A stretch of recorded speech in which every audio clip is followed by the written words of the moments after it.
Some are calling Terrifier 2, the sequel to 2016's Terrifier, one of the most disturbing films ever made. Reports have surfaced of people running out of the theaters, fainting, and vomiting. So stay tuned and don't go away, because we're looking at how one Terrifier 2 scene idea was too disturbing for the director, and how Terrifier 2 used a negative horror trope to its advantage. First up, was one Terrifier 2 scene too disturbing to make the final cut? We're about to find out. Terrifier 2's director, Leone, recently explained how one scene was far too disturbing to make the film's final cut. Horrifying villain Art the Clown first appeared back in 2013's All Hallows Eve, a horror anthology film directed by Leone. This was followed up by Leone's 2016 film Terrifier, which again featured the horrifying creature, Art the Clown, played by David Howard Thornton. Thornton's Art the Clown became infamous in the original Terrifier for the shocking ways that the villain interacts with its victims' bodies. Like most sequels, Terrifier 2 amps up the gore and brutality. After Terrifier's nauseating hacksaw scene, where a woman is cut in half while hanging upside down,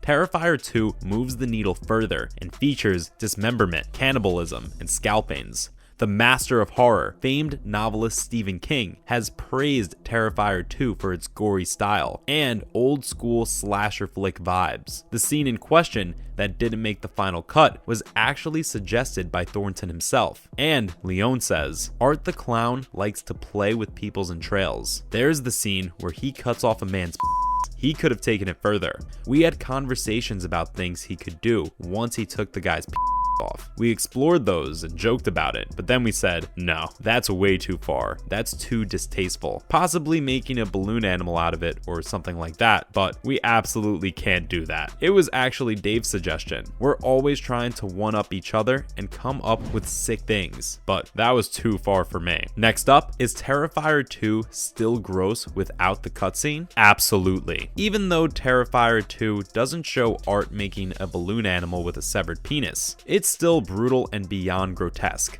As far as extreme violence and brutality go, the film certainly doesn't disappoint. But what makes the film even more disturbing is its super long runtime. Viewers are subjected to Art the Clown's sadistic depravity for 2 hours and 18 minutes. And that's essentially unheard of for modern horror films, which tend to average 90 minutes or less. Adding even more shocking and bloody kills proved to be an effective strategy for Terrifier 2, which has been a box office success since its release. This is especially impressive considering that 2022 was a year of rebirth for the horror genre, featuring plenty of competition for the indie film scene. We saw the release of Halloween Ends, Smile, Barbarian, and Pray for the Devil. Even critics are praising Terrifier 2, which proves that Leone's efforts have clearly paid dividends. For the most part, it's exceedingly rare for horror sequels to surpass their originals in terms of critical and box office success. Leone's Terrifier 2 is a brutal exception.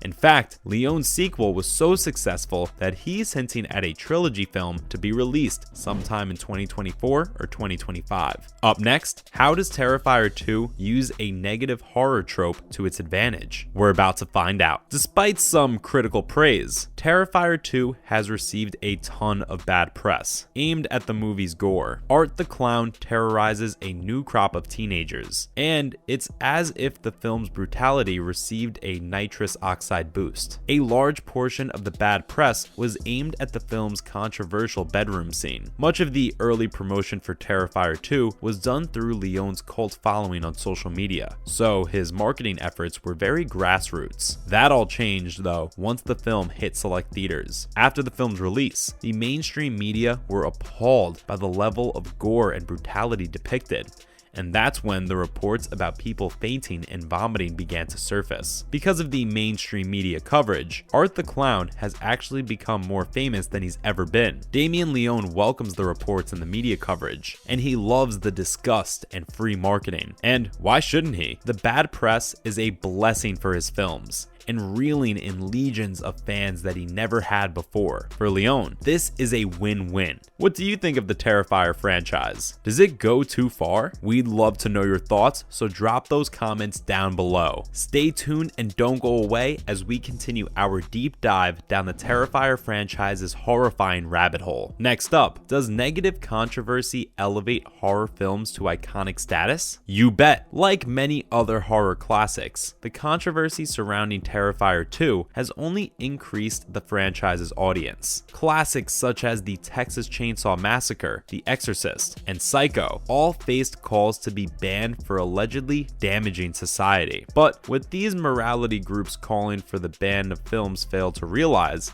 is that once a movie is labeled so controversial that it should be banned, horror fans only become more interested in said film, and oftentimes, such films become elevated to iconic and legendary status. Historically, controversial horror films have only undermined the efforts against the outraged media. Why? Because their outrage shines a spotlight on the very thing they wish to ban. Leone is keenly aware of this, and began to share these negative articles across the franchise's social media pages. Fans of horror movies are already familiar with the levels of vulgarity accepted by mainstream society. So when a movie comes along and challenges what's considered acceptable, horror fans are always paying attention. And a colorful character like Art the Clown makes the franchise impossible to resist. But for a shocking horror film to last and stay relevant, the shock factor needs to be fully supported by other aspects of the film. Films like Terrifier 2 or Child's Play, for instance, rely on captivating characters. In other words, gruesome horror movies fail when all they offer fans is shock value. Up next, has Terrifier 2 changed the slasher formula forever? Yes.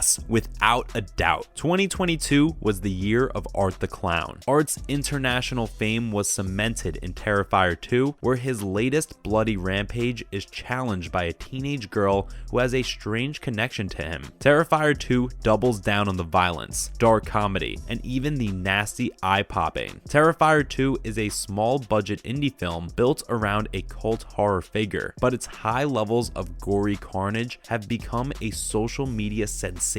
Wes Craven once said, "The first monster a director has to make their audiences fear is themselves." Damien Leone has succeeded in that regard because his film challenges viewers to look away from the carnage on screen. The slasher sequel has something of a grindhouse feel, and just when it feels like it's gone too far, Leone and Art take it a step further. A case in point is the infamous bedroom scene that we mentioned earlier. Terrifier 2 has become a bigger success than anybody could have imagined, and now Art the Clown's fame is only going to grow. During an interview back in 2018, Leone said, "I can see us making 3 solid Terrifier movies before the well is completely dry." Do you think Leone should make a trilogy film? Or should he pull the plug with 2? Drop those comments and let us know. Next up, who's scarier, Art the Clown or Stephen King's Pennywise? We're about to find out. Pennywise can possess people, cause hallucinations, control minds, invade the dreams of his victims, make himself invisible, and even read minds. While this definitely makes Pennywise stronger and more powerful than Art the Clown, there's still some debate as to who is the scariest of the two. Art the Clown is one of the most memorable and scary villains we've seen in years, but Pennywise's motives are a lot less scary than Art the Clown's. In 2016's Terrifier, Art is incredibly strong and survives multiple bullet wounds to the head, but in Terrifier 2, he's transformed into this supernatural demonic entity. While Pennywise is undeniably stronger than Art the Clown, he is not nearly as scary as the Terrifier franchise's villain. Pennywise's shapeshifting results in him taking on some terrifying forms, but in contrast, Art the Clown is absolutely frightening. The main reason that Art the Clown beats Pennywise when it comes to the scary factor is that he shows no emotion